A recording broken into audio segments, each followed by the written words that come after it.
దీన్నంతా మీరే పాలిస్తున్నారా? అవును, ఇక్కడ ప్రతి రాజు పరిపాలన సూర్యుడిలా ఉదయించి అస్తమిస్తుంది. ఏదో ఒక రోజు నా పాలనను అస్తమించిన ఈ సూర్యుడు కొత్త రాజైన నీ పాలనలో ఉదయిస్తాడు. నాకే సొంతమా నానా? ఇది ఎవరి సొంతం కాదు. దీన్ని కాపాడాల్సింది మాత్రం నువ్వే. అది మాత్రమే నీ బాధ్యత. సూర్యకిరణాలు పడే ప్రతి చోటు అంటే ఆ చెట్లు, ఆ నీటి కొలను, ఇంకా ఆ పర్వతం, ఇంకా ఆ చీకటి గుహలు. నువ్వు ఎప్పుడూ అక్కడికి వెళ్ళకూడదు సింహ. రాజంటే ఎక్కడికైనా వెళ్ళొచ్చు, ఏదైనా పొందొచ్చు అనుకున్నానే నేను.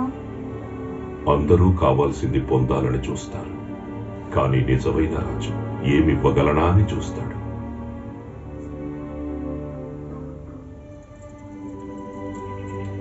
ఈ భూమి మీద అందరూ ప్రకృతి